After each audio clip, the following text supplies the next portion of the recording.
Now, we're going to take this piece, and it's going to be mounted to our piece of green Pear Pizzazz that accents our green pieces that we have in here. And that green piece of paper is also a square, of course, and it is cut at 4 7/8. And if you want, you can use your ticket corner punch to punch out the corners here, and then I used my paper piercing tool to pierce the edges across here between the punches. So we're just going to take our green piece and go ahead and ticket corner punch the edges. You don't have to do this step. I just thought it needed a little extra to make it stand out different than the pink Blushing Bride piece it's going to be on, because that piece is going to be embossed. And you're just going to use your paper piercing tool, and I pierced in every slot on the first row,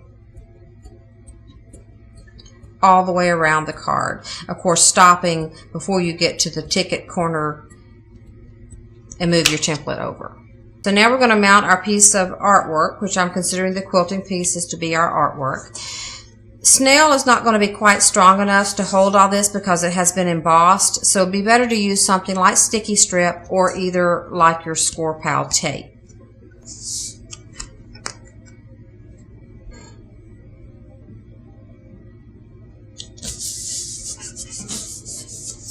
Like so.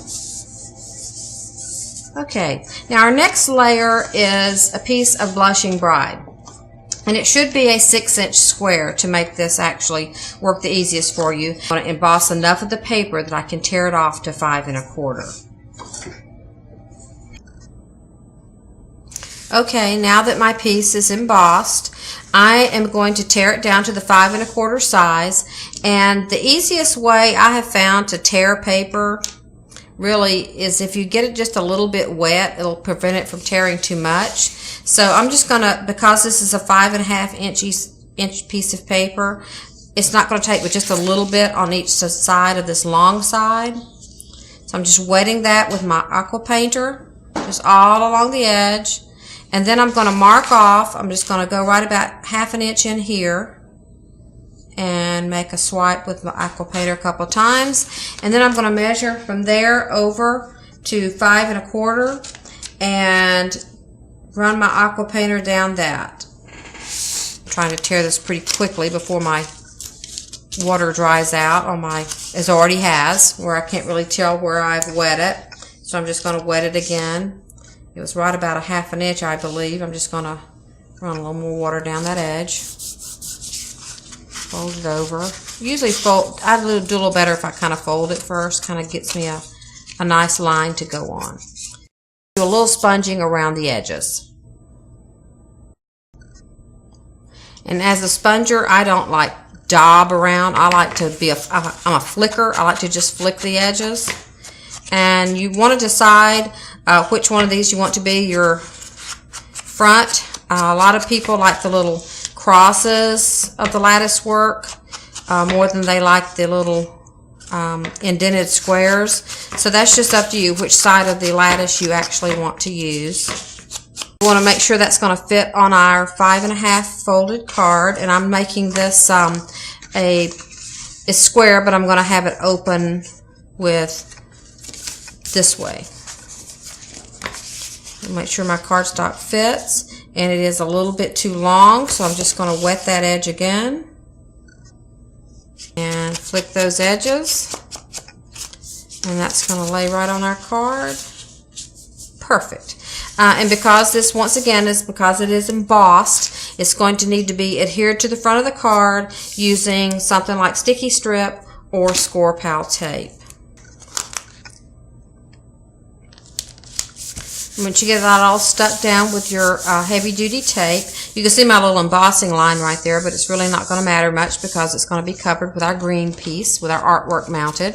So we just want to now adhere that also with something sort of heavy-duty like score pal tape.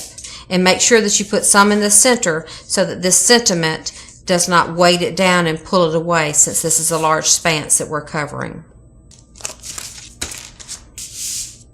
And just mount that to the front on top of your rag piece.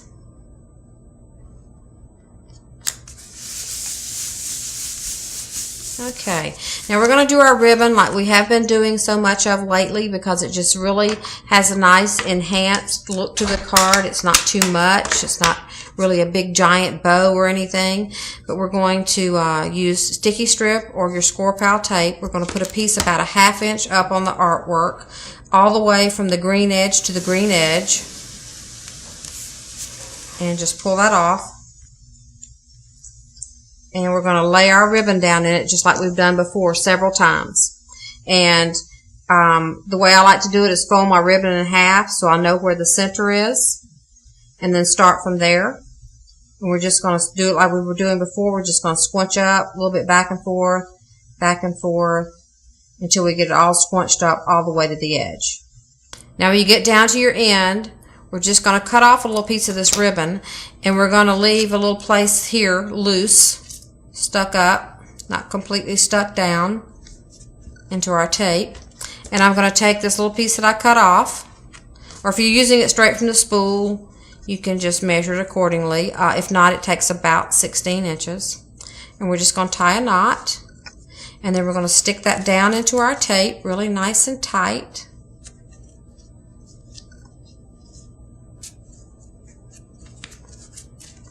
Get our knot pulled there, and just trim those ends off. This thing that I have done is I found some hat pins.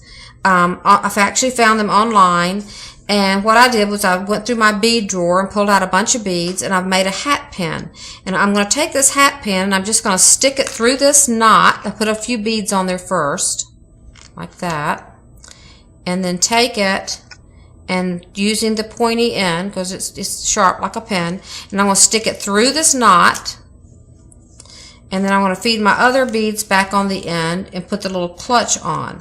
I will, when I post the links for this card, I will post the link to the eBay address that I purchased these hat pins with the clutches from. They are about $1 a piece. You get your beads on there and then put the little clutch on. It's sort of like a little earring back. Holds the beads on. And it's pretty snug. If you're concerned about it falling, the beads coming off, you could put a little dab of Tombow glue in the clutch before you put it on, and then it's not ever coming off. And I use 3-dimensionals and just line that up and put that right over the Poppy Parade square. Using the vintage wallpaper embossing folder and the paper piercing along with the log cabin look really gives it a nice little quilted effect. Now your scrap that you had left over from all of your pieces that you cut your 3/8 inch slices off of from the paper pack, you can take that, and if you have just a 2-inch piece left, which is all it takes for an envelope, just put you a little bit of snail on the back of that and attach it to the flap of your envelope back and trim off the edges, and you got a nice little matching envelope to match your 5.5 inch card. The envelope is a 5 3/4 inch square envelope. You can buy them at the stationery store, or Stampin' Up! Does sell these. And remember, it will take extra postage. So there's your beautiful card and your matching envelope. I hope you enjoyed today's project. Happy stamping!